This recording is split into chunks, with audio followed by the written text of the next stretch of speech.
What is the biggest misconceptions that you had? Bodybuilders are scary, they're mean. Actually, they're some of the nicest people you'll ever meet with the biggest hearts. As a PCA head judge, how did you personally get into this world? I grew up as a kid, skinny as hell, loved bodybuilding, but could never be a bodybuilder. Men's Physique came in, I was like, I can do this. About bodybuilding and also the PCA. Only 1 in 5 athletes ever do a second show. COVID was happening. I probably had about 40 clients I built myself up to off the back of PCA. I got fired from my job, but that was the right time because I was disinterested and I deserved to be fired. People will throw away their families for bodybuilding. People will ruin everything else for bodybuilding. You should never do that. What happened to me at my first competition, Right. I was in the lineup with people who have been competing for like 10 years, 15 years, and I just didn't even get a call out. People that just bodybuild, their level of cardiovascular isn't as high. So when they do 30 minutes of cardio, even they're going to drop body fat. The fitter you are to play another sport, struggle for you in bodybuilding, because in bodybuilding, you want to get to as low body fat as possible to compete. But if your cardiovascular fitness is too high, it's going to be very challenging to do that. We did 300 athletes in Pattaya this year, one day, and we did about close to What? Wow. Welcome, guys, to Behind the Pump podcast, where we give you everything and anything in bodybuilding and fitness. Have you ever watched a bodybuilding show or been to one? If not, you're probably just thinking that it's just a bunch of guys who are just posing under the spotlight. But today, we're going to give you the inside scoops of what actually goes on behind the scenes. Especially, it's coming from somebody who literally decides on the winners. I'm sitting down with Nic today, who is the head of PCA Association.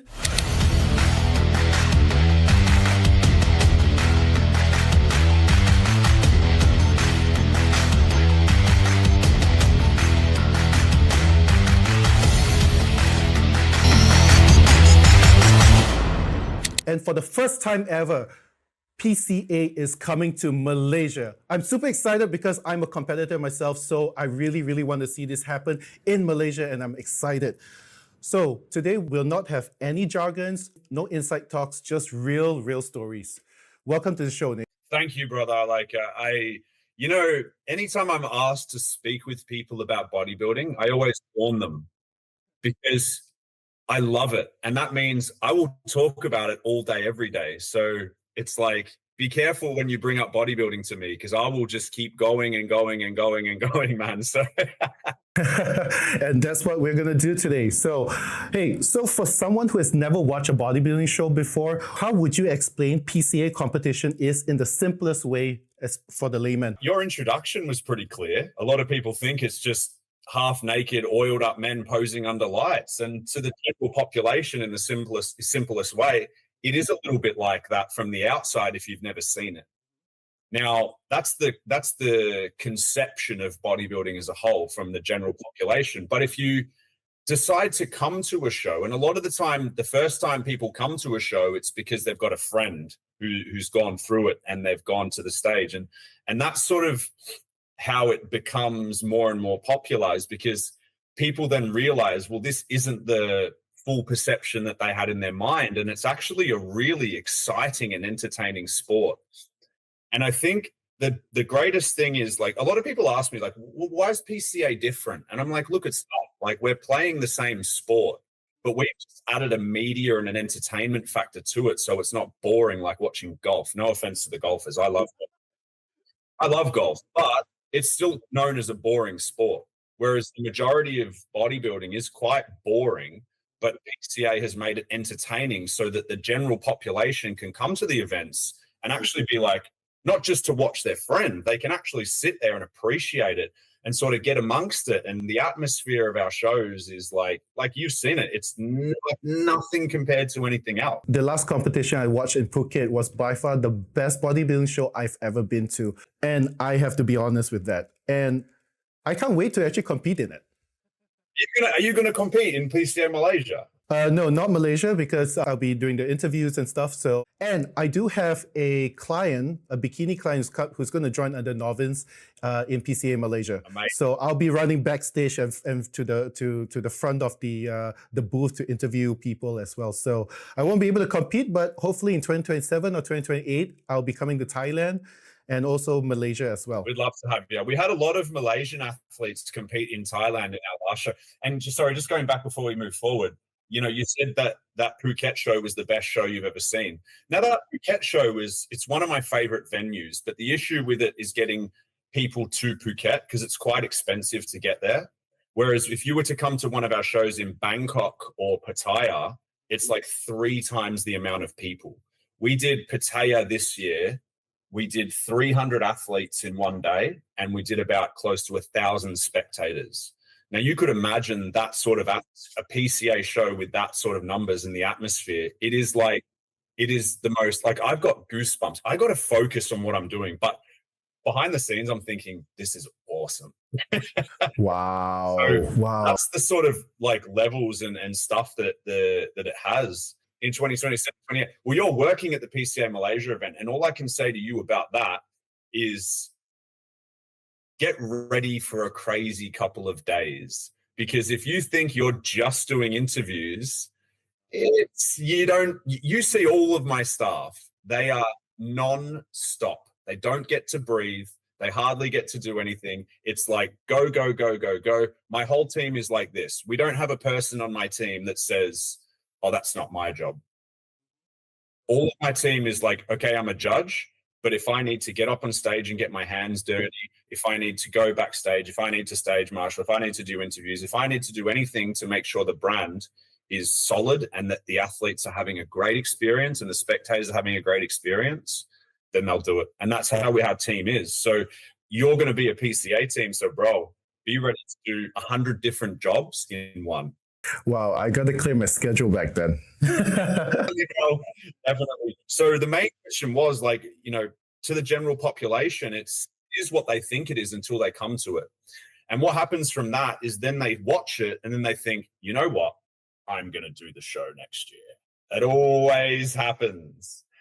And something I'm really proud of is there's an actual statistic, right, that says that only 1 in 5 athletes ever do a second show. So that means out of 5 athletes that do their first show, only 1 of them continues to ever do a second. And nobody knows that statistic. I didn't know either. Yeah. Right. That's the whole bodybuilding and fitness industry. Now, the question I asked is, well, why is that? Why is there only 1 person continuing? And the more I did my research into it, it's because most athletes aren't having a very good experience due to unorganization of the event. They think, oh, I prepped my ass off and sacrificed my life for the last 6 months to stand on stage for 10 seconds. And it was 5 hours behind and the tanning was way off and the media's crap and all these sort of things. And look, I've lived through that as an athlete. And so I've got the background experience firsthand to know every single detail that pisses off athletes. Sorry to swear if I'm not allowed.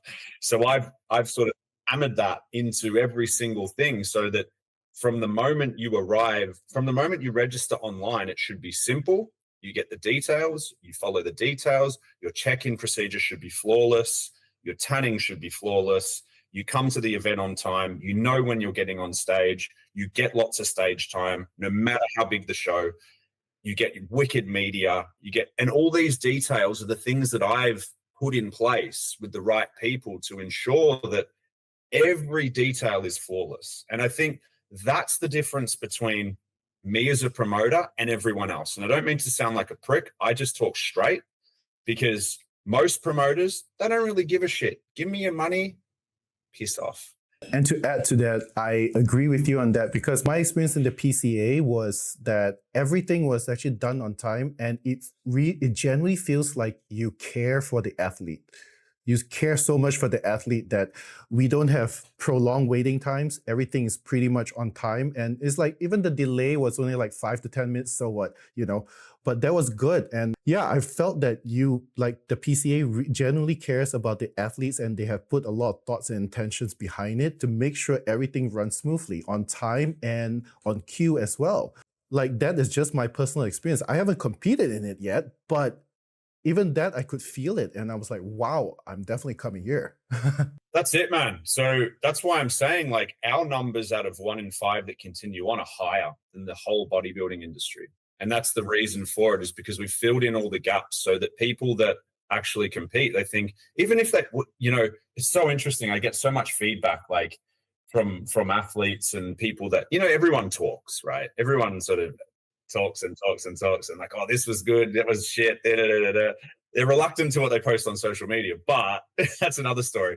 But like, yeah, I want to make sure all those gaps are filled so everyone has a great experience, because I know how it feels to get on stage and I did it for 6 years, man. I did it for 6 years, and it was awful. And unfortunately, at the time I was competing, PCA wasn't really the top dog, and it wasn't really around.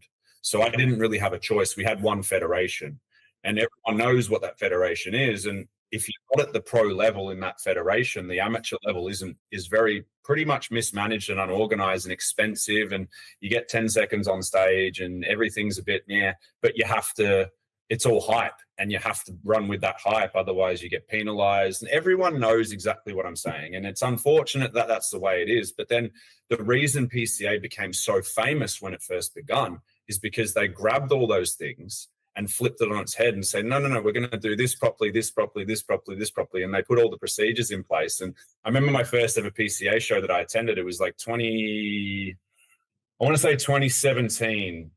They did a show 1 week after the British finals in the UK. And I just sat there front row in awe. Like, everything was so good. Everything was on time. There was like 200 athletes. The standard of athlete was incredible. The music, the atmosphere, the judging was flawless. Like, when people, when, I don't know if you've been to like other shows and stuff, but when you sit there at other shows, you kind of like, we always try and pick the winner. Like, everyone, they'll like, oh, I think that was the winner because of this. Oh, no, maybe that guy. But when you go to our show and the judging happens, everyone's like, yeah, that makes sense. Whether it's like a 1 placing off or 2 placings off based on someone else's opinion, everyone's like, that makes pretty much sense. But, and I don't mean to sound like a dick. I just talk straight and I say the things that everyone else is thinking that's too afraid to say. I'll say it for them. When you go to other shows, everyone sits in the audience like, what is going on? Like, I don't get it. None of it makes sense. Everyone agrees with that because it's the truth, bro. And like I said, I'll be the spokesperson for people that will say things. And I've always been this way. And I used to get told off for it when I was competing, but I just really didn't care, because I don't care about getting to the Olympia. I really don't care. It's not my thing. I love bodybuilding, right? So I want to go into a sector where bodybuilding is loved by the whole general population, and it makes sense. Like, we get people that have never been to a show before, and they'll get there, and they kind of can pick the winners themselves, And to be honest, it's an interesting one. When judging, it's easier to judge the higher standard class than it is the lower standard classes. It's easier to judge a pro lineup than it is to judge an amateur lineup. The amateur lineups can be hard because you've got so many different physiques, where there's the people that have become a pro, they're all good enough to win. It just becomes down to who's the best on the day. Whereas in the amateurs, you've got so many broad different physiques. You'll see a classic class and you've got a thicker guy, and you've got a more aesthetic guy, then you've got a smaller guy, then you've got a bigger guy, whereas you go to the pros and they all look like the ones like classic, for example. And so, yeah, it's the amateurs is harder to judge than the pros. The pros is pretty straightforward because you're just like, yeah, it's, everyone's good. Everyone can win on a certain day. So yeah, I like it that the general population can come to our events and not be confused and think, what the hell? You know? Yeah. So just a quick one. What is the biggest misconceptions that you had about bodybuilding and also the PCA? What's the misconceptions like from the general from the general public perspective? General public perspective, I'd say that bodybuilders are scary, they're mean, but actually they're some of the nicest people you'll ever meet with the biggest hearts, man. And so there's a bit of a misconception in that, and I think that the first thing we said is like half naked oiled up men under stage lights. That's a misconception, but you can only realize that when you attend it and you first just say to yourself, you know what, I'm just going to go have a look, and then you change your whole perspective of it. I remember when I was young and I was growing up, and I was obsessed with bodybuilding. I was this skinny little scrawny little 16-year-old. I'd see the huge guys in the gym, and initially I was like, oh, they're a bit scary, I don't want to talk to them. But I just pushed myself one day and I thought, hey man, can I ask your advice? Can you help me out and it was the nicest person, this huge guy, the nicest person, helped me with whatever I wanted. Didn't matter that I was a skinny, scrawny little kid. He just really wanted to help, and he didn't have to.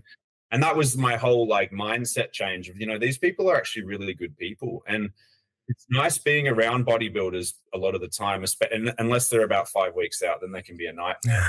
But in general, they're disciplined.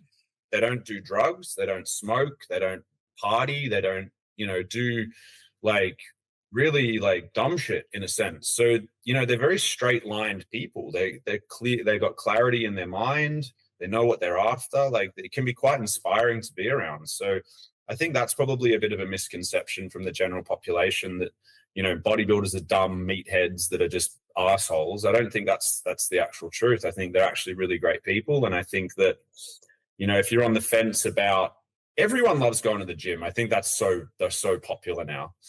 But I think that if you just attend a bodybuilding event or whatever it is, I think your conception will change. So that's probably how I'd answer that, man. Yeah, well, thank you for clearing that up, because you spoke on my behalf as well as a bodybuilder. Everybody thinks I'm scary and they wouldn't approach me, but the moment I start speaking, they'll be like, oh, this guy's really gentle. I was like, yeah, you got to approach me first. But anyway, the next one. Hey, so as a PCA head judge, how did you personally get into this world?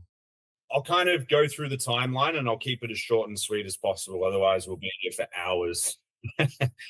I grew up as a kid, skinny as hell, loved bodybuilding, but could never be a bodybuilder.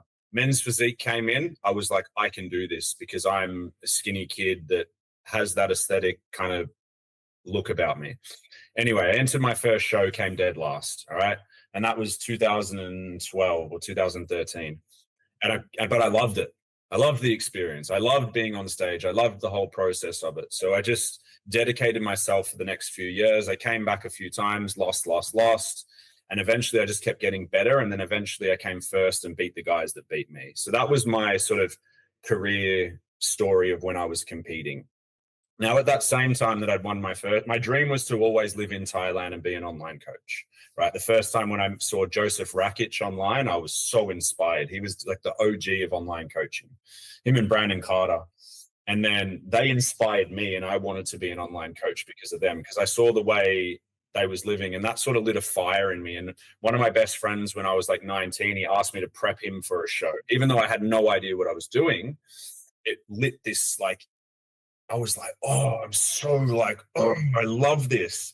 And so that lit my passion for coaching. Wow. And then I was always working in construction, but then I sort of knew that wasn't going to be the rest of my life. And my dream was to be an online coach and live in Thailand and things like that. And I knew how to get there was constantly competing and showing my face and building my name within the industry so I could get the credibility for people for want me to teach them how to do it, kind of thing. That was sort of, I always knew that from day one.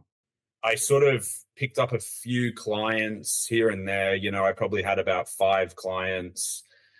And then I kind of built that up to about 10 clients. And then in like 2018 or 2017, after I'd seen my first PCA show, I said to my guys, hey guys, this was really good. Like, I want you all to go and compete in PCA, right? Based off what I'd seen from them. And so I did that, and I put all my clients into the PCA show. Some of them won, some of them didn't, but every single one of them came away from that show and they were like, that was the best bodybuilding show I've ever done. So I thought to myself, that's interesting. And so I put them back in PCA again.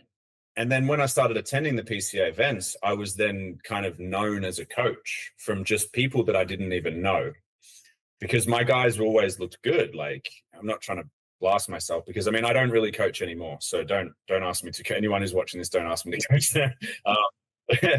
So I'm not plugging myself or anything. And then based off that, I started getting more clients back from PCA.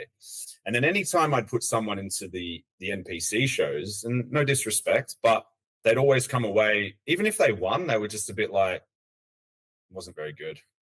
You know, they kind of didn't really have the best experience. And like, it is what it is. Everyone knows this. And then because they didn't have a good experience, I kind of felt like they started to distance themselves from me.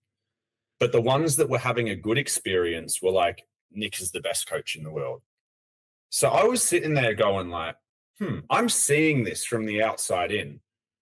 And like, everyone's chasing the shiny toy in NPC, which is great if you want to go to the Olympia and stuff. I didn't really care about that.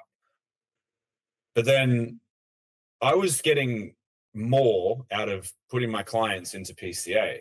And I was like, this is a golden opportunity that nobody's seeing.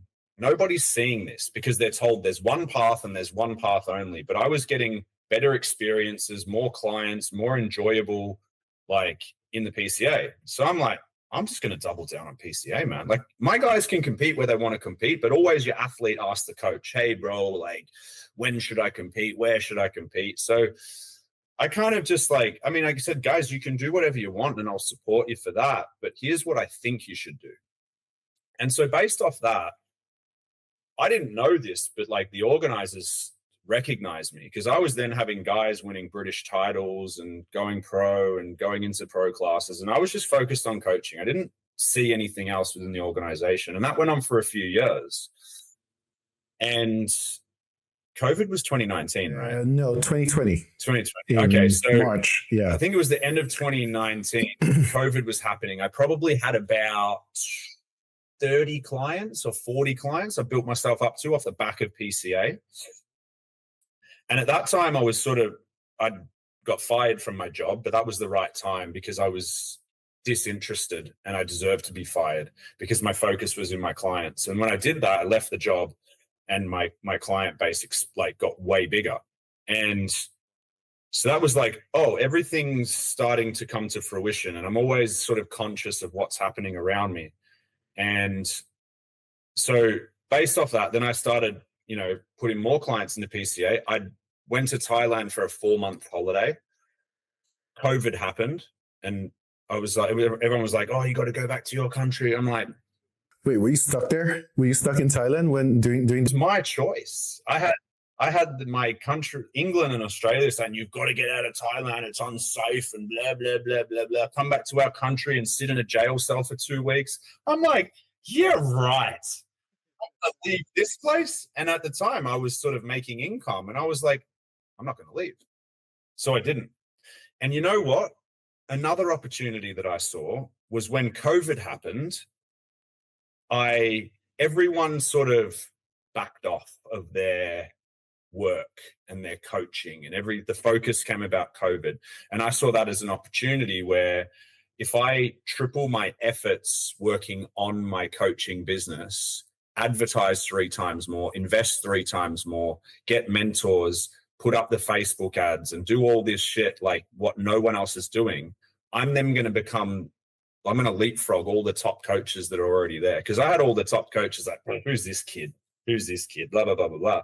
Like, whatever. I don't care. I'm not an imposter, so I don't give a shit. And so I tripled my efforts in COVID based on what I was doing. And I put more content out there, was still training and still like building myself up. People saw that. By the end of COVID, I had 120 active clients. What? So I literally tripled my coaching business within COVID for competitive athletes, right? And while that happened, and while that happened, right, all these guys were preparing for PCA. And I banged them all in PCA. And like my coaching record stands. I've got like 303 top threes, 151 first places. I've got like 8 pro cards, 21 national champions. Like the list goes on for my coaching record, and it can all be fact checked. Go through my Instagram, you'll see them all. And then at the same time, I was pushing this PCA thing. I get a message from a guy called Ryan Alexander. Now, Ryan Alexander is the head of PCA Official UK. I never met him, right? Didn't really know who he was because I was just focused on clients and things like that, but everyone seemed to know him. I mean, I just knew of him. And we started talking about like bodybuilding and what, and I kind of just explained to him, like, thank you. Like, you've built my whole career based on what you've done. And I built my career off the back of what you've done. Anyway, we got speaking more and more and more. And he started asking me about the scene of bodybuilding in Thailand. And I said to him, it was exactly the same as before PCA came to the UK. And there was not really any other option, but no one could speak about the truth of what was happening in the sport.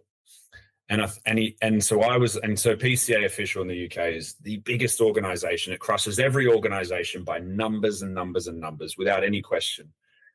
And so that was like how I saw it. I went through that whole UK thing. And so I saw the same thing happening in Thailand, but it was just 10 years behind. So I thought, you know what? Let's do this. Ryan said, do you want to put on a show in Thailand? And I'll fully support you. I'll show you everything. I'll mentor you, blah, blah, blah, blah. Let's do it. Okay. Here I am going like, okay, let's figure this shit out. And I always had it in the back of my mind, like, it would be great to run a bodybuilding show in Thailand because I attended the other events and I saw the gaps in them that they had in the UK, what the PCA filled for them. And so I started putting together this thing, trying to gather sponsors and trying to get venues and all this stuff. Like, and it was like, oh man, like I'm out of my depth here. Like this isn't easy. People think it's easy. It's not, right? And anyway, long story short, we got it all done and we put on this event at the end of COVID, December 2021 it was. COVID was still in force. And there was, when I announced PCA Thailand was happening December 2021, the other organization, NPC organization also put on a show. And I think they put it 1 week before ours or 1 week after ours. I can't remember, either way. And I was like, cool, that's good because it's going to get more people doing 2 shows competing at the same time. I'm happy for it. People think like I'm threatened or something like that. I'm like, no. I'm happy when other shows are around, but as long as they're of standard and they don't piss people off. Yeah. That's another story. Okay. Yep. And so what happened was, at about 6 weeks out of their event, they canceled their event, no refunds to any athlete. Don't look surprised, man. This happens all the time and no one can say anything, right? And I was just like, and then people were saying, oh, they've canceled, so you must have canceled. And I was like, nah, man, I ain't canceling. Come at me. Like, I was like, you're going to have to, like, I'm putting this on. You're going to have to bring in the army to, like, lock us out of the venue not to put this on. And even the hotel was like, oh, I don't know if you can put it on. There's all these restrictions and procedures. People have got to have their vaccine and wear masks and all this. I'm just like, man, like, this is what's happening, right? This is your venue. I've paid for your venue. This is what we're doing. And you're going to support it. And that's it. And it was the Hilton. So, like, it's a pretty legit venue. Wow. The Hilton. I'm sitting there going, no, this is what we're doing. And you have no say. I said, if you don't want to do this, call the police. I do not care. This is what's happening. And they were like, oh, okay. And so they tried to be a bit low key about it. Anyway, we put on the event and it was sick. It was really good. Ryan Alexander flew in from the UK. He had judged it, showed us what we need to be doing and stuff like that and put it all together. We had about 65 athletes, I want to say, but we had about 500 spectators, which was the most impressive thing because people were just tired of nothing happening. Yeah. And so we were like the first event in Thailand to just be like, bang, we're doing this out of any sport. And we put it on. And it's during COVID. Wow. Yeah, man. We put it on, and people had to fly in at the time and do this sandbox thing and all this stuff. We had quite a few internationals like come in because we were the only bodybuilding federation in the world that would put show on at that time. No one else did. And so we got like this mad PR from it. No one, and I'll just say it straight, no one was wearing masks. No one was social distancing. No one cared about anything else but the show. And it was just like, everyone was like, thank you. Like, you made us forget about all of this and just enjoy what we really enjoy. And that was bodybuilding. And so Ryan turned to me after that show and he goes, yeah, it was good. For him, it's 65 athletes. He does 400, 500, 600 athlete shows in the UK. So for me, it was like, oh, wow. Like, oh my God, so big. And then he was like, Nick, I think you need to do 6 shows next year. And I was like, oh man, Ryan, like I just poured my heart and soul into one show and it just like made me so tired and it was so hard and all this sort of shit. So anyway, I just kind of let that comment slide and I sat on it for about a month and I thought to myself, this guy's telling me to do 6 shows next year. And I was like, I'm going to do 7 just to show him. I'm going to do 7. So anyway, we announced 7 events for 2022. Our second show had about 130 athletes, which was like, I was freaking out, man. I was like, oh my God, like, how are we going to do this? But again, it was just a huge success because I think we just go over and above with the organization of it. And I say, you know, since then, I can say like it's just shot up, which it has, but I'm never satisfied with any of it. And I still want it to be bigger and I still want it to be more, even though we've done 300 athlete shows and we've created a whole new market for people that were on the fence about bodybuilding to bring them into the sport. And so that's something that I'm really proud of. So that's kind of how I shifted into it and how I shifted into that role. And it started off as a side hustle. I'm about to finish, don't worry. And then we can move on. I'm sorry. I started off as a side hustle, turned into my full-time career. And my coaching then became a side hustle. And now my coaching is just about, I don't really coach anyone now. And PCA is all I focus on now because I understand the concept of if you want to go all in on something and you want it to be a success, you've got to be one direction all in. You can't be 50-50.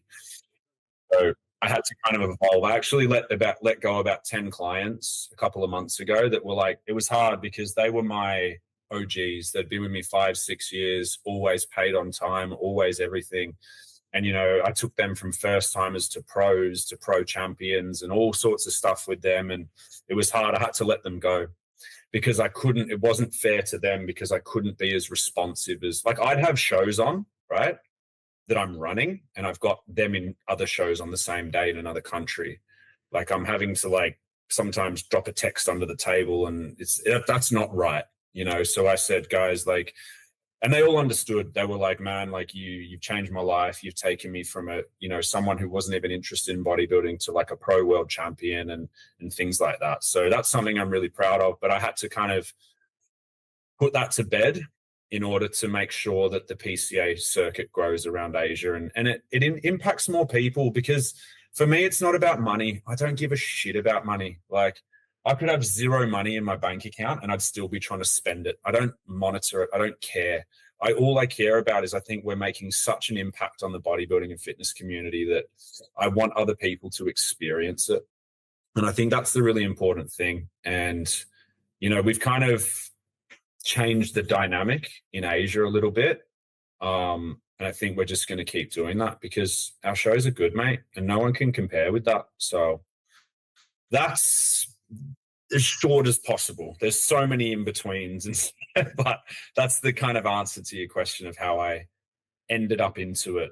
So, well, you pretty much covered the next question a little bit, but I do want to get to the core of it, and I want you to say it out here. So since PCA is growing really fast in Asia, I want to know, the audience want to know, what does PCA stand for and what's the purpose of it? Sure. Physical Culture Association. And the stand for it is straight in that. It's physical culture.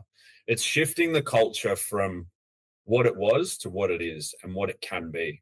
Because Everybody knows this. Again, I'll just go out and say, I say things that people are too afraid to say that won't say, and everyone backs me for it behind closed doors. Whatever, humans are humans. But we've changed the culture, we've changed the dynamic, because I think bodybuilding is a sport that everyone should try at least once in their life, because it teaches you a discipline that you'll never have anywhere else in any sport. Maybe martial arts is a kind of different discipline, but I think martial arts and bodybuilding are the two toughest sports that you could be a part of, in my opinion. And I think it'll totally open up a brand new world to you, and it'll change your life for the better. And I can confidently say bodybuilding for me, if I never got into bodybuilding, I don't know, I'd probably be in jail. Like, you know, and I'm not a bad person. Okay. I'm not a bad person, but it's a 24-hour sport. And so it kept me disciplined, and it kept me away from going out and doing things. I've never taken drugs in my life. I think that I'll go out and say this, but when I say that to people, they're shocked. And I'm like, you shouldn't be shocked. That should be the norm, but it's not. You know, so it's kept me away from bad things, and it's kept me on a straight path, which has been a positive impact for my life and better. So going back to your question, I think we've completely shifted the culture and the dynamic of there's only one path in bodybuilding. Now there's two. And I'll go out on the record and say it. There's only two federations that are worth competing at. And that's that's the NPC IFBB. If you have this, if you're good enough to go to the Olympia and you're good enough to get there, the Olympia is the pinnacle. I 100% say that. But if you don't really interested in that, like me, or you're someone that could never be a standard of that, PCA is a much better direction, because it's a much better and a more enjoyable show, right? That's not going to rinse your pockets of selling you a dream that's just not what you want, right? I was told when I started bodybuilding, this is the only direction, but I saw opportunity elsewhere. And I want to capitalize on that for others so they can experience what I've experienced and hundreds of others have experienced through the PCA circuit. Because I think that the opportunity that people have got there far outweighs anything else. And the sport of bodybuilding is a hobby. It's a hobby. And this is what people need to understand. The sport of bodybuilding is a hobby. It should be enjoyable. Yeah.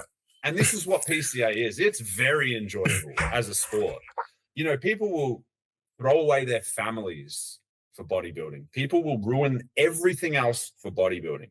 You should never do that. You should enjoy the sport, be able to grow a family. Okay, there's going to be periods that you're 2 months out from prep and 2 months out from show and you just there. But it should never, ever take away from your life. It should enhance your life. But I see so many people over these years that have thrown away their lives due to the sport of bodybuilding, chasing something that they're told to chase and not actually enjoying the process of actual bodybuilding and getting on a good stage under good lights with good atmosphere, good media. And, you know, it's interesting, like we kind of annoy people a little bit from NPC, and I don't really care, but PCA athletes and people immersing themselves in PCA have grown more relevance to a lot of the pros in the NPC. And it's simply because they're getting more exposure. So within this country, and it's the same in the UK. The UK, because it's so much bigger than the NPC in Europe and the UK, they're getting more praise and more credibility and more exposure because of PCA versus NPC. Because if you're not an Olympian level, right, you don't get any exposure.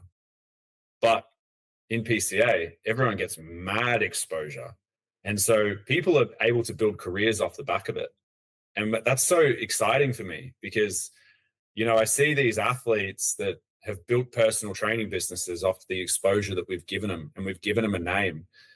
But they'll go and compete NPC or, I don't know, one of these other organizations, I don't even know, and they don't get anything. And so it doesn't enhance the quality of their life, and it becomes unenjoyable then. But the more they compete at PCA, the more they're enjoying it, and the more they're getting this like aura and this spring in their step about them, which just makes me so proud. I'll give you another thing. Sorry, just one more thing. You know, when I started PCA, there was a few coaches that started putting athletes into PCA, and I saw myself in them, and they kind of needed a bit more understanding of PCA. And I said to them all, I said, the more clients you put in PCA, the more clients you're going to get in return. If you do that anywhere else, I said, you'll get nothing. Because when an athlete has a bad experience at a show, they kind of start to distance themselves from the coach. And it's not even it's a human nature thing. It's like, oh, I had a bad experience. Maybe I need to change coaches. Whereas if they have a great experience, even if they don't win, the coach is the man. My coach is the best, right? So I've watched guys go from dirt poor, have nothing, have a couple of clients that perhaps they coach for free, to have over 50, 100 clients, driving new cars, buying houses for their families, off the back of PCA, bro. Fact check me. And if anyone's listening to this and says, Nic is full of shit, go and fact check me. Everything I say is 100% fact. And I say it with utmost confidence in the most humble way possible. And I just want to be as direct as possible so people can see exactly what you're getting and they can make their own choice based on what they want for their career. Wow, bro, that's deep. And it's so relatable, to be honest, even because I'm also an online coach. So that's so relatable. Okay, but for the total beginners, what are the main categories that people want to see or people will see on stage? I think it depends on the region, and I figured that out. In Asia, it's men's physique. Like you'll go to a show in Asia, and I'd say over 50% of the show is men's physique. Yeah, I'm more into bodybuilding, but sure. Yeah, no, I love that. When I see registrations come through and I see men's physique, I'm just like, oh yeah. I see a bodybuilder come through, I'm like, yes. Or I see a bikini athlete come through, yes. But it depends. So beginners and stuff like that. So PCA run first timers shows. First timers means first time ever competing, not first time in the PCA, first time ever stepping on stage in any show. No, it's first timer, 1 million first. That's our show. So that's perfect for beginners because you're going to jump on stage with other people who've never competed in any show before. So these are great for beginners. We also have novice classes at every show, which allows people to then go against others that perhaps aren't of the top level, that gives them an even playing field. Because why do everyone wants to win, man. Everyone wants to win. So, but then you've also got the top level. We've got everything covered from first timer to novice to open to pro champion to super series champion to world champion to universe champion. There's every step in PCA, and that's the exciting thing is we've also got naturals as well. That's the exciting thing is we've covered every base of it. So every angle of bodybuilding gets to experience PCA no matter what level you're at. You're always going to be competitive lineup, but an even playing field. When I first competed, and this isn't a complaint, my first ever show, I was a first timer and I was going up against guys that had done 10, 15 shows that were like 10 years older than me but I'm not complaining because I still loved competing, but I didn't, you know what I mean? It was like, I came dead last. It's fine. That was my first competition, by the way. You what? That's what happened to me at my first competition. Right. I was in the lineup with people who have been competing for like 10 years, 15 years. Yeah, and I just didn't even get a call out. Yeah, you can either let that hurt you or you can let you make that better. I think that if you are a beginner, I think what you should do is enter a beginner's class, but also enter an open class. Because, all right, you'll have a good competitive lineup in your novice or first timer or whatever, but then you step into the opens and you're up against guys that are better than you. And when you stand against guys that are better than you, it improves you so much more than just competing at your level. So I always say to guys, like, don't be afraid to step up and do both. Yeah, I agree to that too. But yeah, like the beginner's level's that. Men's physique's the most popular. It's the most attainable. It's the most achievable. Also, I think Asians are genetically built for men's physique and classic. Because they have good structures, very good structures. I'd like to see more females in Asia. become more amongst it. You know, we go to the UK shows, for example, or, you know, anywhere, America, UK, Australia, Western world, it's 50% women, the shows. They're 50% women. I think in Asia, they're about 20%. So I'd like to see more females getting involved in the sport around Asia. And I think that PCA has definitely bumped the numbers up of females because we've made it more welcoming for females, because it can be quite intimidating, I think, for females, you know, because, you know, some countries in Asia, they have a Muslim culture or something like that. And it's kind of like women on stage in bikinis is definitely frowned upon, I think, but it's become a new era and a new generation, and people are a lot more accepting of that. Because they see it as a sport, and it's no longer seen as looked down upon. It's more looked down as like a competitive sport. And so people are sort of coming grips to that. But personally, I'd like to see more females in Asia kind of stepping up, especially in PCA. You know, we're getting good numbers of females, but I'd like to see it definitely higher. Okay, cool.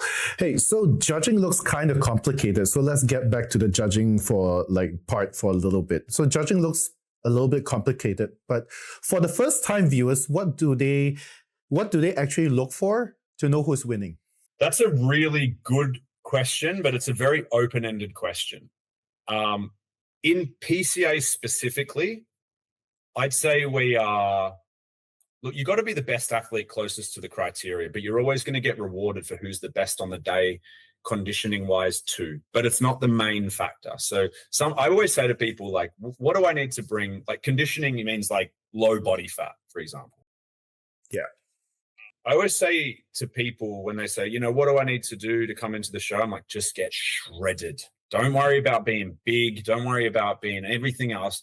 Get the lowest body fat you can and just get as full and hard as dry as possible, because that gives you the best opportunity in PCA. Because we get a lot of praise and we get a bit of kickback on judging because of this. We'll get a bodybuilder versus another bodybuilder. Now, this bodybuilder here, he's a better bodybuilder than this bodybuilder here, but he's off. He's not 100% on that day, but this guy is 110%. In PCA, this guy will win based on that. In other shows, no, because other shows, they like to judge on potential. Other organizations I'm talking about, but specifically PCA, we'll judge on who's the best on the day. So someone who's like second show versus a guy that's 20 shows deep, who's a better bodybuilder than you, no matter the category, if you're better than him on the day, right, you're going to get rewarded most of the time. Right? There's no sort of black and white answer with judging, but my biggest advice is you need to be in condition. That's number one. I hate when people, I need to get big and I need to be big. No. You need to get in shape. Imagine you know, when you see a skinny guy walking down the beach, no muscle, but he's shredded. He looks big. It's the same in bodybuilding. If you're on stage, shredded to the bone, you look bigger than you actually are. The game is an illusion. And then you've got to pose to enhance your physique even more. So your question is, when it comes to judging, we're looking for low body fat, full, hard, and dry. And this goes for pretty much all of the categories. Like, we're not going to mark you down for being too lean. Even our bikini is more of athletic bikini look. We're not looking for soft, toned, under-dieted, 5 weeks out beauty. Like, yeah, beauty is a huge factor of bikini that no one talks about. But we're also looking for you to have shown that you've dieted hard into this show. Like, I can't understand. When I started Men's Physique, it was a softer look back in 2013. And I was always dry to the bone. And judges would say to me, Nick, you're too dry. You're too hard. You need to get fuller. And I was like, but I'm not going to diet less hard to come into a bodybuilding show. So this is my standard. But over time it changed. It got harder and drier, and then I got rewarded. But in general, I hate when people are like, yeah, I'm 4 weeks out and I'm stepping on stage this weekend because that's all I need to do. I'm just like, yeah, but that's not bodybuilding. And like bikini, for example, PCA bikini is an athletic look. We want to see lines. We don't want to see softness. You have to show that you've died. Now, you're not going to be figure dry with striated glutes, but you have to show that you've dieted hard to step on a PCA stage. We want to see athletic. So number one for judging is conditioning, and you've got symmetry, and then you've got posing to enhance your physique. And I think those are the main core objectives. And then the rest of them, there's like minor objectives that someone's better than the other person. A lot of the time, you know, you get these social media experts that will judge a video of someone or a photo standing on their own. Anyone can look great standing on their own, but when you put them in a lineup, a lot of people get lost. And so that's the sort of difference that you see. So if you're someone that's watching and trying to, everyone does, I think that guy, I think that guy, I think that guy. I used to do it, man. Yeah. You know, in PCA, look for great conditioning, you know, the right muscularity size. But a size isn't everything, man. Like, you know, our bodybuilding pro this year was the smallest guy on stage, but he was just the most round and most beautiful bodybuilder. He outposed everyone. But if you were to see the other guys on their own and him on their own, you'd think he wouldn't have won. But you put him, I don't know, you saw Bodybuilding Pro, didn't you? The small guy. But he just had this wow factor that he just exposed everyone else. Even though the top five was, well, all of them were flawless. They were all fantastic. But, you know, the smaller guy was just, he just wow. Yeah, he just stood out. And the great thing is we didn't really get any pushback. No one really complained. Everyone was like, you know what? I understand, you know, maybe not everyone agreed, but they all understood. And so, you know, it's sizing isn't everything, you know, it's like you got to come in shape, you got to come in condition, and you're not going to get judged on your potential. You're going to get judged on who's the best on the day. So that's what you kind of got to look out for our judging. So holding on to that judging part, right? Many people feel that bodybuilding judging is subjective, but how do you keep it fair and consistent, especially in every show when you get a huge lineup of athletes? It is subjective. It's a 100% subjective sport. You know, if anyone tells you otherwise, they're lying. And I'm telling that straight how it is. My judging team, I love my judging team now. We've had 3 people come and go, and there's other reasons for that, you know. But I've got like 5 head judges now, and these are the people that tell me who they need to move. And every time they give me scores and who they need to move, I look at it and I think, you guys are awesome, man. Like, you guys are spot on. I 100% agree. I back my judges to the moon because they always make a fantastic decision. So because it's subjective, how do you keep judging fair and consistent in every show, especially? Hard, very hard. That's the beauty of it, right? But again, it's who's the best on the day in PCA. It's not who's got the most potential. It's who's the best on the day. You know, we get a lot of people that come from other shows that get judged on their potential, and they'll come into PCA and they'll get smashed. And they're like, but in this show, I'm this and that. And I'm like, yeah, but you've come into PCA not 100% and you got beaten by a guy that's 100%. That's real bodybuilding, man. So to keep consistent, it's like we have our criteria and we say condition first, but just because you're the most conditioned doesn't mean you're going to win. There's other factors in it, but condition first, symmetry and fit for the category would be the next sort of steps in how to make the judges go, wow. Okay. And to be honest, like, you know, because I've done a lot of coaching and stuff like that, a lot of coaching, it's quite similar, but you've got to be able to get the best out of the athlete. And the only way to do that is to stimulate their mind different than the others and teach them things that perhaps nobody else is doing. You know, if you're going to come on stage and you want to be a world champion, you want to be the best you can be, you've got to set a new standard for that category.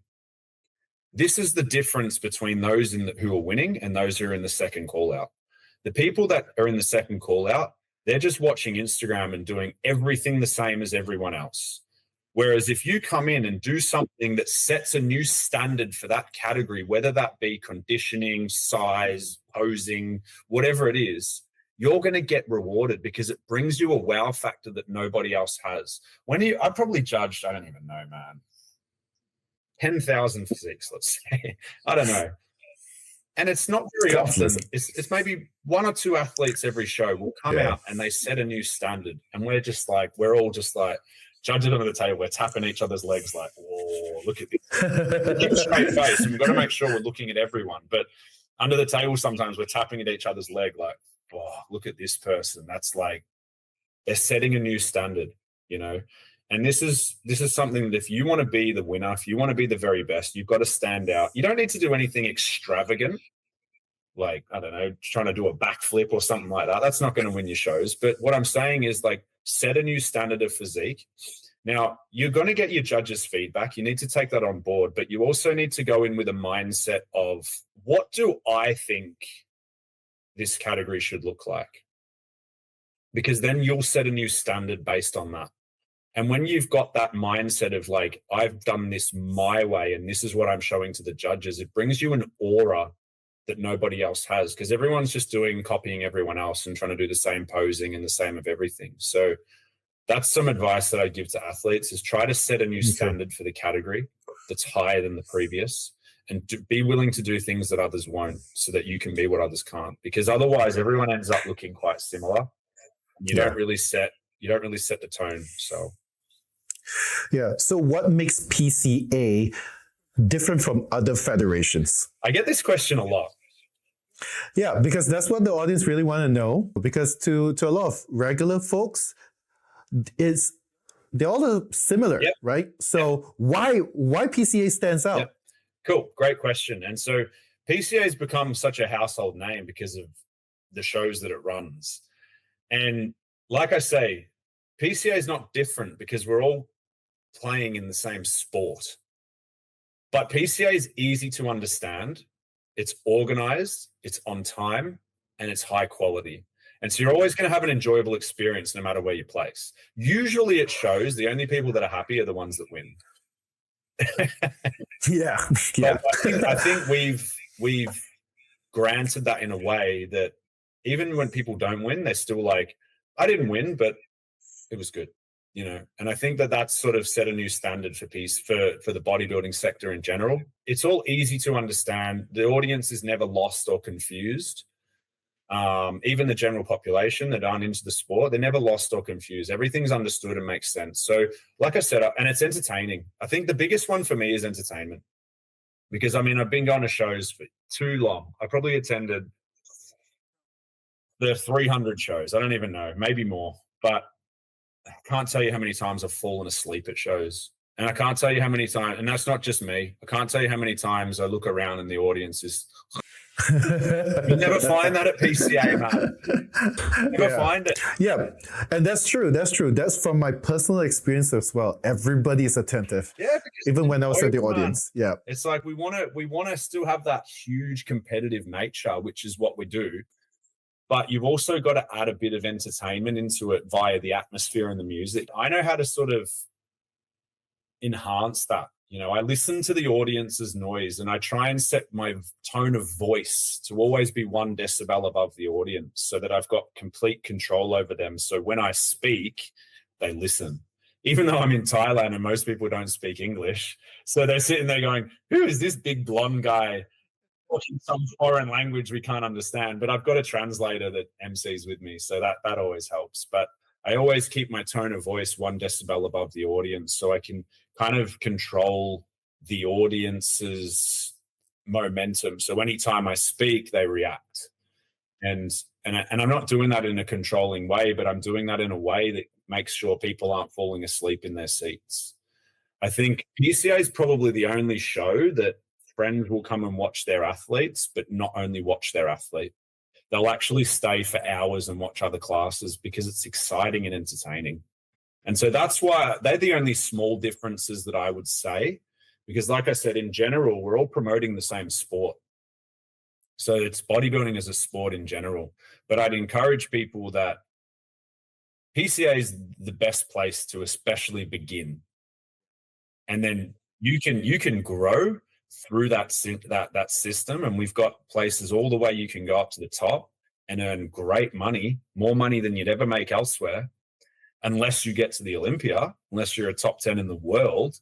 But we're sort of the alternative to that. We are the alternative to that. And look, there's no disrespect. I think the Olympia is great. I watch it every year and it's exciting. It's the best of the best. And all this sort of stuff. But I think anything under that, I'm more excited by PCA, man, because we're bringing new faces into the sport. I can't tell you this year how many celebrities we had jump on our stage. So many celebrities that had never competed before, but had always wanted to, but were too afraid to because they didn't really have a place where they could fit. You know, we had loads. I don't know who they are, right? But they're Thai, and all the Thai people know, and they got millions of followers. Wow. And you know what? They're just great people. They come to check in, and they're nice, and like they have a good time, and they promote PCA, and they say how great it is, and so it's kind of really, really cool. I think it's really cool that we've built that trust and that culture, because celebrities have got to be careful where they place themselves under the spotlight, you know, because if they place themselves under a spotlight that is low quality, it hurts their brand image. I understand the media and the content side of things is really important. And that's why I'm super big on that. We're not just building like, you know, one of the biggest bodybuilding sport media company in Asia alongside it. So, you know, they go hand in hand, and I understand. And that's why I think celebrities are comfortable to compete at PCA, because they know that they're going to get the high quality media. They're going to get the right experience. You know, they're not going to have, and they've got to be careful with that. It's brand image for them. Their brand is important. You know, if they associate themselves in events that aren't of quality, which to be honest, most events aren't of quality, then it hurts their brand image. So that was really cool for me this year to experience that. Yeah. So PCA is coming to Malaysia. Yeah, man. Yeah. But I got to ask, why do you choose Malaysia? I have a really good answer for this. It's the same reason I chose Thailand. I think there's a lot of athletes, but I think they've got no alternative path.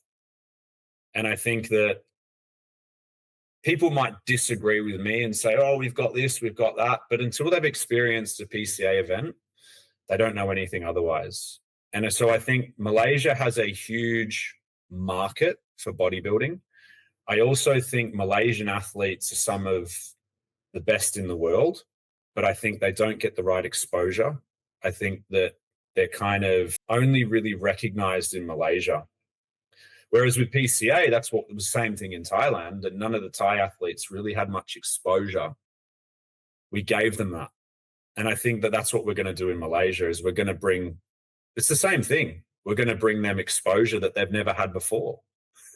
And I can sit here and harp that to death, and nobody has to believe what I'm saying. But if you experience it yourself, you'll know exactly what I'm talking about. I think that the Malaysians that we've had to come and compete in Thailand, I think they've had exposure in Malaysia like they've never had before.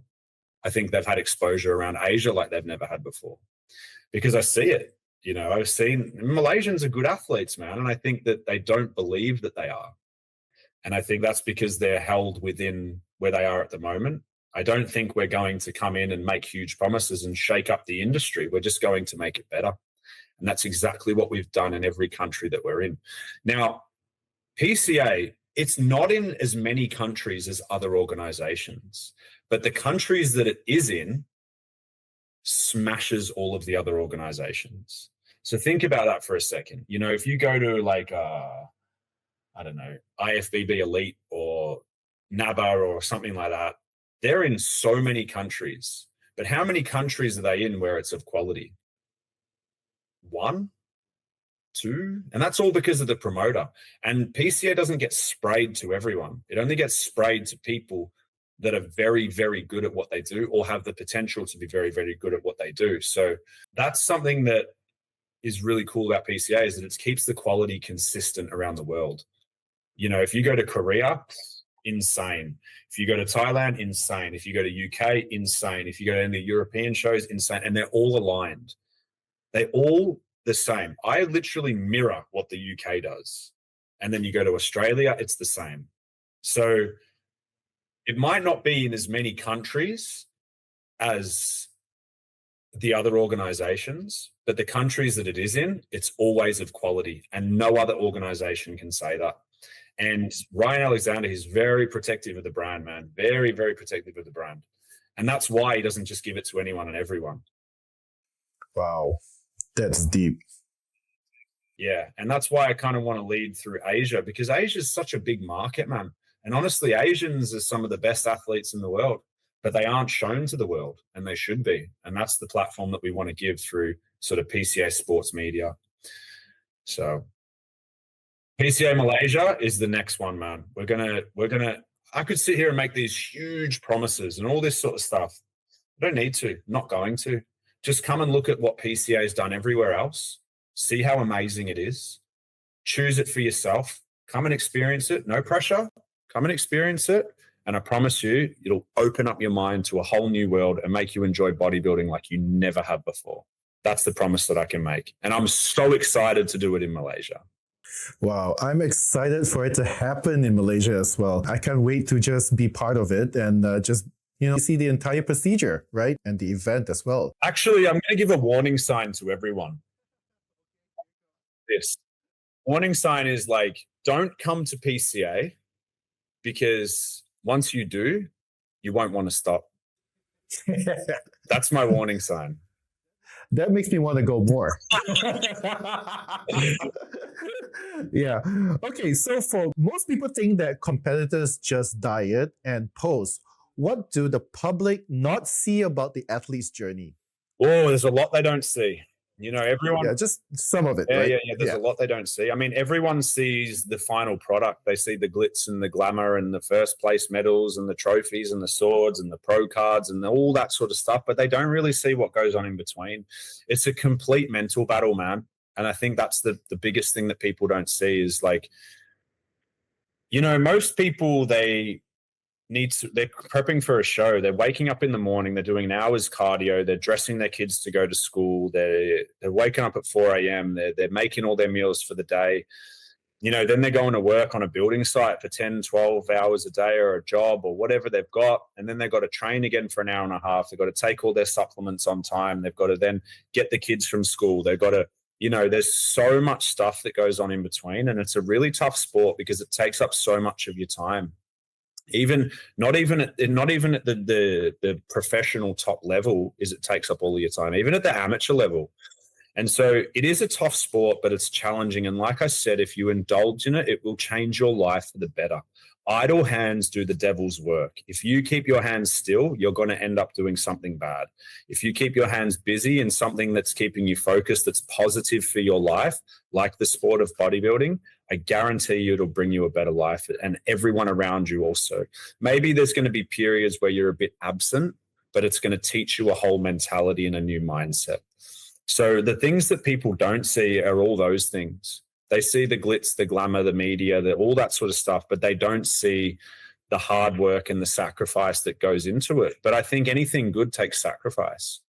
I think I have a thing a lot where people are like, is bodybuilding a negative sport? I say it's a 100% positive sport with no negatives. People say, oh, but what about like it can make you have an eating disorder? I think that's all. No, it doesn't, right? You choose what you put in your mouth. That's all in your mind, and that's not bodybuilding's fault. So I think a lot of people, they don't see the behind the scenes stuff, the time it takes and the sacrifice that it takes. But I think when they do and then they see the final product, it makes it even more amazing.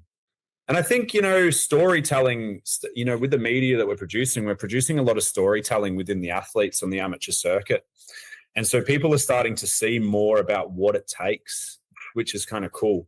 Yeah, I think that's probably the answer to the question, is what they don't see is all the hard work and sacrifice and mental battles that goes on with it whilst juggling life at the same time. But no matter what you've got going on, it is possible. It is possible. And I think that everyone, like I said, every single person should indulge themselves in it at least once in their life. And I promise you it'll make your total life better, because it brings you into a mentality and a discipline that you will never have had before. Because like I said, it's almost like a 24-hour job, man. Yeah, I agree to that. Yeah, from a personal perspective, I absolutely agree with that. So what makes a good competitor from a great one? Genetics. Genetics? What if that person has not such an ideal genetic? It's not all genetics, right? It all comes down to hard work.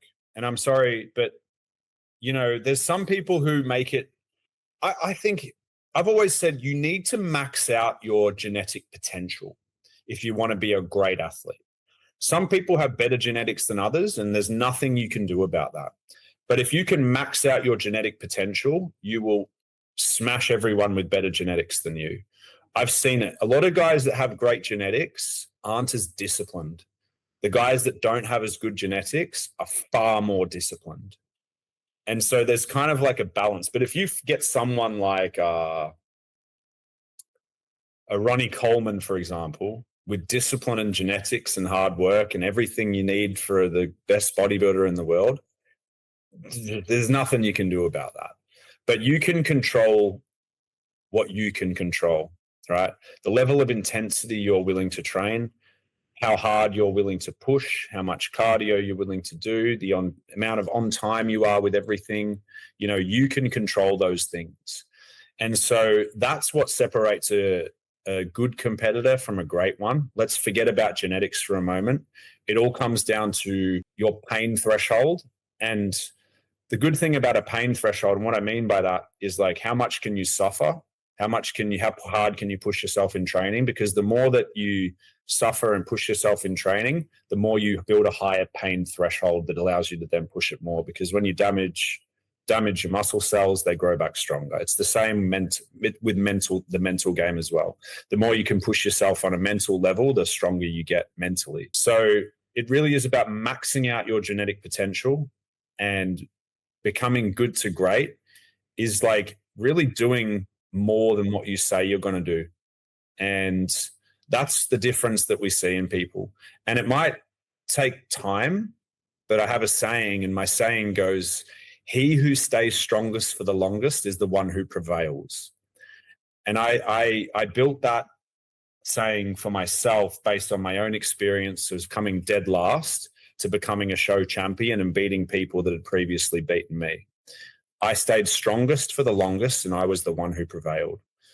Essentially, that's what I preach to everyone else. So that would be the answer to the question, what separates a good from a great, is just being the strongest for the longest. Wow. Okay. So is the PCA only for people who want to become or are bodybuilders, or even fitness enthusiasts can join as well?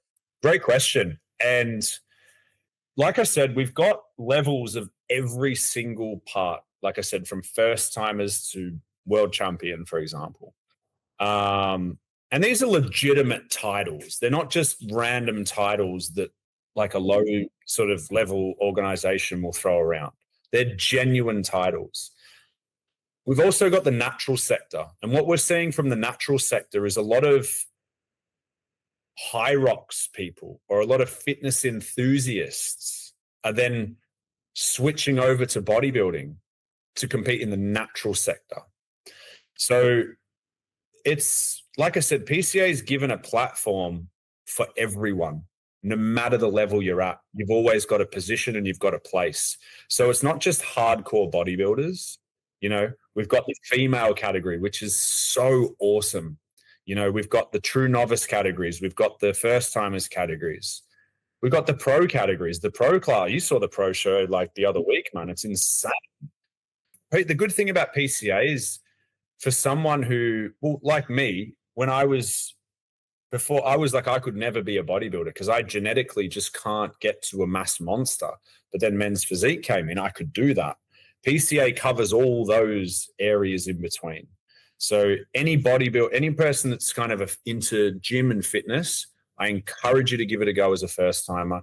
If you've competed before, or maybe you're a natural that does CrossFit and high rocks and you've built a bit of a physique and you want to kind of display that, PCA is the best platform for it by far, because you're going to have a great experience and you're going to get everything that you hoped for, win, lose, or draw. So that's what I would say to that. Wow. Okay. So what level of fitness does someone have to be before they can consider stepping on stage? So it's probably, what's interesting when you say that, what level of fitness? Like, I mean, I'm sure the whole audience wants to know about this. No, this is a great question. Yeah. I think that's a really good question, because let's give high rocks, for example. High rocks people are so fit, right? But they have to eat a lot of food So sometimes their bodies don't reflect their level of fitness.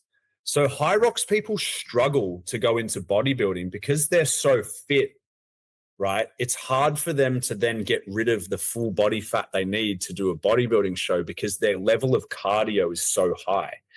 The thing about bodybuilding is, like, in general, they're not super cardiovascular fit.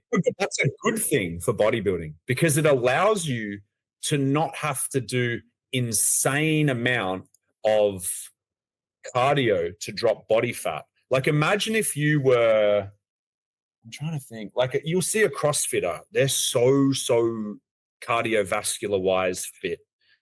They're going to struggle in a bodybuilding show because their level of cardiovascular is so high. In order to drop body fat, they have to take it even further, which is hard. Whereas people that just bodybuild, their level of cardiovascular isn't as high. So when they do 30 minutes of cardio, even they're going to drop body fat, which is, so a level of fitness is, you don't want to be too fit. If I'm being really honest, like, the fitter you are to play another sport is going to struggle for you in bodybuilding, because in bodybuilding you want to get to as low body fat as possible to compete. But if your cardiovascular fitness is too high, it's going to be very challenging to do that. And I think that's a misconception there that people aren't really aware of until they do it. Yeah. So this is probably someone who is a fitness enthusiast who's super fit, who wants to do a bodybuilding show. Maybe do an off season first and kind of lower your level of cardiovascular fitness, not to zero, but lower it so it allows your body to be adaptable to burning more fat than you need. Because we've had people switch over from high rocks to bodybuilding. They just can't get in shape, like bodybuilding shape. They're in good shape, but they're not in bodybuilding shape, and they struggle to because their level of fitness is so high. Okay, so looking ahead, what's PCA Asia's vision for the next 3 to 5 years and what fans can look forward to? So my biggest inspiration for PCA in Asia is One Championship, okay? One Championship and Chatri. These guys are like my complete focus and inspiration because they did something that nobody thought they could. And I believe PCA is following the same path as that. And so, we're building like a sports media storytelling company behind bodybuilding that leads on to shows that are unbelievable. So the pinnacle of Asia in bodybuilding is going to be the PCA Super Series event. That's going to be our Super Bowl of bodybuilding in Asia that people, and we're doing our first one next year. And that's going to be an international pro qualifier and pro show on that day. And that's going to be the Super Bowl of Asia. Now, the Super Bowl of America is the Olympia, right? But we're going to build the Super Bowl of bodybuilding in Asia through the Super Series brand that's associated with PCA. So that's going to be like the pinnacle of Asia. And what we're doing is we're using the surrounding, it's going to be in Thailand, and it's going to be, because Thailand's very easy for everyone. It's like no visa issues, and like it's simple. And it's good gyms and good food and good sunlight and good energy and all this sort of stuff. Whereas a lot of these other countries, they're really difficult on visas and location and getting there. Like getting to Thailand. Yeah, and I think Thailand's just simple for that, and it's affordable. It's not like, we're putting it in Dubai and, it's just like too expensive for people and all this sort of stuff. So, yeah, so that's going to be like our pinnacle. So looking forward around Asia is, I'm now doing shows, obviously we began in Thailand. I'm also doing shows in Australia. I'm doing shows in Malaysia. Obviously I've got partners, shout out Calvin. Yeah, Calvin, yeah. And he's gonna really do some great work. I know he is. He's a smart guy. I think he's got a really bright future, and I think he's going to do so well with PCA, man. Really, he is. And, he's going to elevate himself through it. So I'm also doing Indonesia. I have a partner in Indonesia. And all these shows, they're going to recruit for the PCA Super Series. And so that's going to be like the Asian Championship as one. And I'm sorry, but no one else can put on a show like that. And every organization has a world championships and a Mr. Universe and all this sort of stuff. No one has a super series, and it's going to be like no other event that anyone's ever done. And that's what I can't wait for. Production wise, exposure wise, media wise, money wise, everything about this event is going to be like,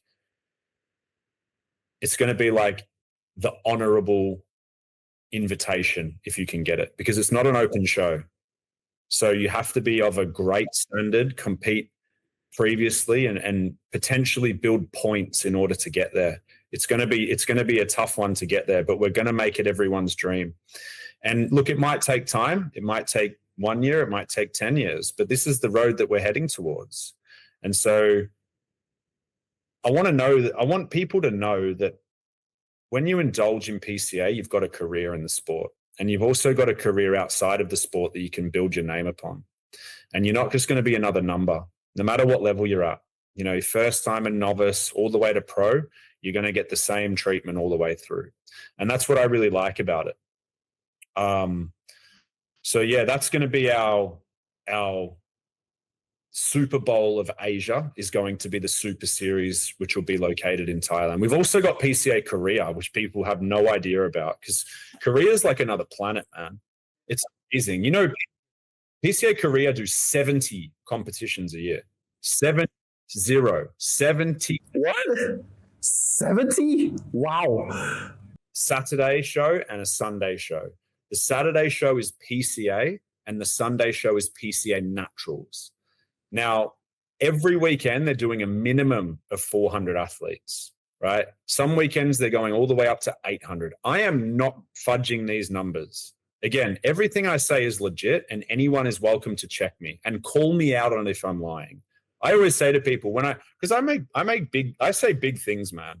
And I just always say to people, if I'm chatting shit, publicly call me out. I challenge people, because the way I speak is I just say what's up. I say what people are thinking. I say the truth, and I'm not afraid to. And so that's why I say, call me out if I'm chatting shit. So you got PCA Korea there as well, which is a dominant force, man. Dominant. So, you know, we got 17 shows in Thailand next year. We're going to do 1 in Malaysia, 2 in Indonesia, 4 in Australia. There's obviously 70 in Korea. I only head judge 1 of the Korean shows every year. And then you've also got around Europe, there's probably about 100 shows out there. In America as well, I think they got 30 or 40. I think, I'm not 100% sure. I'm not fully caught up on the American side of things. But yeah, like, it's a big organization. Wow. The interesting thing I think about PCA is it's in total, it's in its 11th year. So it's relatively new. So a lot of people don't generally know the name from history, but this is a new era of generation, and people are trying to harp on the legacy of the 1950s and the 1960s and the 1970s, which was a great time. These are the foundations of the sport, but the sport has changed. The sport has become even more popular than it was. Now, we can crack on about legacy and golden eras and things like that, and I grew up in the 90s and early 2000s following it like, wow. But it's a new generation and it's a new era. And a lot of these old organizations haven't evolved. They haven't taken on the new roles and what's expected of what's needed in this new modern day to build the sport even further. And people are just kind of sort of stuck in their old legacies and, we've been around since 1910 and whatever it is, 1950s and all this sort of stuff. But great, it was good then. This is not the 1950s now, brother, you know? And I think that's why PCA has become so popular, because it has become a new thing that people can just like totally wow themselves with. And it's like it's a new experience. And like you said, the first time you came to PCA last month, you were like, wow, you know what I mean? And so that's sort of the benchmark, and it's in its 11th year, and it's a totally different avenue, and it's the alternative to the Olympia. So if you are good enough to get to the Olympia and that's your dream, crack on, like that's great. But to be honest, it's not most people's dream. Even though people will tell you this is your dream and this is your path, deep down, if you said to that person why, they'd have no answer. So it isn't really their purpose or their path. The majority of athletes aren't interested in the Olympia. And I'm sorry to say this, but if you actually think about it, if anyone watching this is like, no, but it is, well, ask yourself this, why? And they're going to be like, oh, because it's the biggest show in the world. And you're going to say, well, but why? And you just constantly press that why. They're never going to have an answer. So we're the alternative to that that's going to give you a career from the moment you step on stage, which is like exciting for me. So that's the look around PCA Asia. PCA Super Series is going to be the recruitment. We're going to be in more countries, and it's not just about being in more countries. It's about being the quality in every country. Because in Asia, I will make sure that I'm at every Asian event to ensure that they're run exactly the same as any other country. Quality control. Yeah. Brand protection and quality control is something that I'm massive on. And I was instilled with that from PCA UK. They instilled that in me, and that's what I continue to carry on. Whereas you see these other organizations, they're kind of just like spray it out to anyone and everyone. And here's the logo and crack on. Give me some money and crack on. And we don't care what happens. And this is what happens with all these other shows. And it's like, that's why everyone's coming to PCA now. And I say that openly. Literally everyone is coming to PCA now. They're flocking to it. And it's because it's awesome. And that's literally the bottom line. And I saw that when I started there in the UK, and that's what brought me there. And now I'm bringing that same energy to where I'm based in Asia, and it's bringing more people towards PCA, and rather than going elsewhere where they're told. Something else I got to say, man, is like, oh man, athletes, you've got to stop being controlled. I see like people are like, oh no, you have to compete here and you have to do this and you have to do that. Athletes, you do what you want to do, bro, not what your gym manager tells you because he's associated with another organization. Like, your career is your choice, man. I say this to everyone around me. Your career, your choice. Stop having other people control your career for you, because they're only going to do what's best for them and not you. Yeah. That's deep, bro. That's really deep. Yes. Yeah. So for everyone listening today, what do you want them to take away about PCA Asia and bodybuilding as a whole? And also, where can they follow you to attend upcoming shows? Great. So let's start with the first part of the question. I think we've covered most of it through this thing, but I want to encourage celebrities, general fitness population, and those that are training hard in the gym to come and experience a PCA show for the first time. Just come and watch, right? And I guarantee after you come and watch it, you're going to be saying, when's the next show I can compete in? That's great. You have every aspect covered. If you are a top level athlete, you have a position in PCA. You can fight for a pro card. You can have your professional status. And it's not just like a crappy professional status. It's a pro card that actually leads you somewhere that has places you can compete at the highest level to gain the most exposure. We've got everything covered. So come to an event, watch the event, get on stage, enjoy it. If you do it one time, great. We'll make sure you have a great time. If you continue on a career as this, it'll be the best thing you'll ever do. Push yourself. And I want to see the sport of bodybuilding become more popular. And the only way to do that is through high quality events, which is what we always put on without fail. And I want to ensure that people enjoy themselves. I want to ensure the atmosphere is great. I want to ensure the media is great. Everything's run well, on a great time, on time. And it's just, people can walk away no matter their place and go, I really enjoyed that experience. Whether they do it one time or 10 times, no problem. Your career is your choice. Enjoy bodybuilding, enjoy training. That's the thing. Bodybuilding is a hobby. Don't ever let it take over your life. Don't throw away your family for it. I've seen people do that too many times, right? Remember what's important in your life, and bodybuilding is a hobby. And if you enjoy bodybuilding, you'll actually build more muscle and be better at it versus someone that's like throwing away their whole life for it. I promise you that, man, because you'll lower your cortisol levels crazy. And the stress is a big killer of gains. So, that's probably the messaging that I would give. Apart from everything else we've gone through in this interview, I think that's what I would say. Okay. Where can they follow you to attend the next show? Follow PCA. Just type in PCA on Instagram and you'll see it. Now, I've set up an infrastructure for PCA_Thailand Instagram, but also PCA Thailand on Facebook. We got, a load of followers there. We've got a load of followers on TikTok. We got our YouTube. If you want it, a lot of people say, I've never competed PCA before and I want to compete, but I don't know what I need to do. Class criteria is on the PCA website. You can go through all the photos and videos we post on Instagram and Facebook to see the categories. We've also got the YouTube channel, which is PCA Asia Bodybuilding, which I post full class videos, right? So you can watch the whole class from start to finish, the class that you're going to compete in, to understand the structure, the looks, all that sort of stuff. And obviously we've got the TikTok as well. But every single country and every single region has its own Instagram. So just type in PCA. You've got PCA Malaysia, Indonesia, Australia, official, Germany, Netherlands, all these PCA. So they're all everywhere. So based on your country, follow it in there. Make sure you're following PCA Thailand because we're kind of setting the benchmark for Asia, and then everyone else is going to follow our blueprint, and that's what's going to create the whole ecosystem, which is going to drive the sport of bodybuilding like it never has before. So that's what I'd say where to follow. Okay, great. It's been awesome. So, yep. If this episode gave you a new perspective in bodybuilding, share this with someone who has never attended a show before. Follow PCA Thailand, PCA Asia, and PCA Malaysia to get to find out where to attend their next shows at. And if you want more conversations like this on discipline, growth, mindset in terms of body transformation, follow Behind the Pump.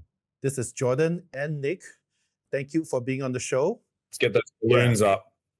Yeah, get those balloons up. Yeah, exactly. Thank you for being part of this podcast today, and it was awesome. And I'm so honored that I was your first ever guest. So hopefully I sort of set a standard for all the other guests. Make sure you speak lots, speak clearly, speak direct, give value. But yeah, thank you for having me on. Like I said, man, if you said this is a 6-hour podcast, I would have gone for 12. I could talk about bodybuilding and fitness all day long, man. We need a lot of episodes for that. Definitely. Thank you so much, really. And thank you for everyone who listened all the way through. You're awesome. Send me a message and any feedback. I love to hear it. If I ever spoke any bullshit, call me out. Right. I say that to everyone, but yeah. Okay. Thank you.